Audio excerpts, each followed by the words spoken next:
From roadside kitchens to greenhouses, new sources of income are emerging across rural Uzbekistan. This is Business Line Uzbekistan. Hello and welcome. Across the country, small-scale businesses and family initiatives are becoming a key source of income, especially in rural areas. The government aims to reduce poverty from 5.8% to 2.8% by the end of this year, while lowering unemployment from 4.8% to 4.5%. More than 260,000 low-income families are expected to receive support to build sustainable livelihoods. This is how it's taking shape on the ground. On the road to Pastarg'om district in Samarkand, travelers often stop for pichak, a traditional local dish. What was once just a roadside break is now a growing business opportunity. Fazila Jurayeva has set up yurts where visitors can rest while local residents earn an income. Biza pichak, patir, somsa, kiskonor, chalob tayyorlaymiz.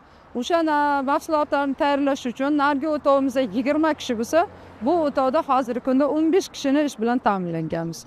In Joel Qosim Mahalla, services like these are becoming an additional source of income alongside farming and small-scale production.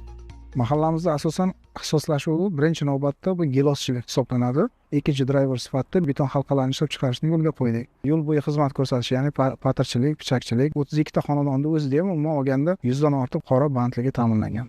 Agriculture remains central to rural livelihoods, but it's increasingly supported by targeted programs. Across Uzbekistan, over 900 vulnerable mahallas have access to nearly 100,000 hectares of land, subsidies and modern irrigation systems. Farmer Unmasjon Jurayev expanded his greenhouse and added beekeeping, creating income from multiple sources.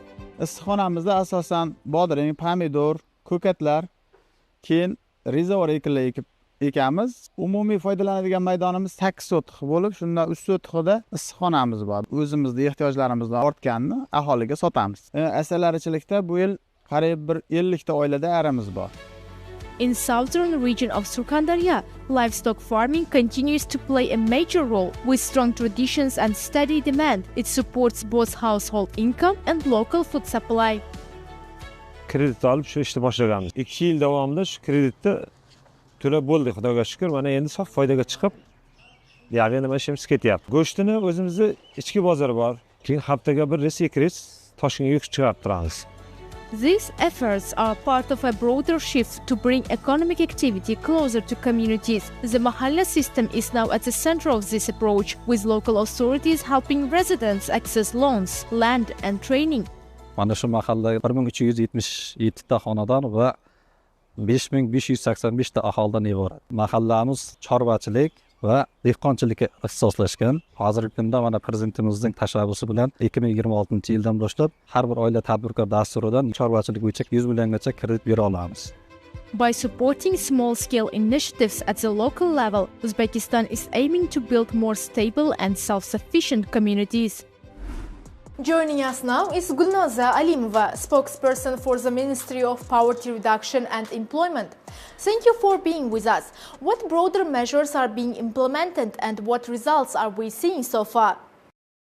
So'nggi 9 yilda O'zbekistonda inson haq-huquqini himoya qilish, munosib ish joyi bilan ta'minlash, daromadini oshirish, turmush sharoitini yaxshilashga qaratilgan ulkan ishlarni amalga oshirdik. Kambag'allikdan farovonlik sari dasturi doirasida o'tgan yili 761 mingta oilaning mavjud imkoniyati va xohish istagidan kelib chiqib, ularni har biriga individual rejalar ishlab chiqildi. Ushbu rejalarga muvofiq 523 mingta kambag'al oilalar daromadini oshirishga qaratilgan xizmatlar bilan qamrab olindi. Jumladan 370 mingga yaqin aholi ishga joylashtirildi. 528 ming nafar aholi tadbirkorlikka jalb qilindi. 54 ming nafari kasb-hunarga o'qitildi. Kambag'al oilalarning tadbirkorlik tashabbuslarini qo'llab-quvvatlash maqsadida o'tgan yili 2.2 trillion so'mlik kredit, 265 milliard so'm suvda va subsidiya mablag'lari ajratildi. Hokim yordamchilari tomonidan mahallalarda 410 mingta mikroloyihalar ishga tushirilib, 840 ming nafar aholi daromadi oshirildi. Thank you for joining us. Well, that's all we have time for this edition. You can get more business news at euronews.com. Thank you for watching.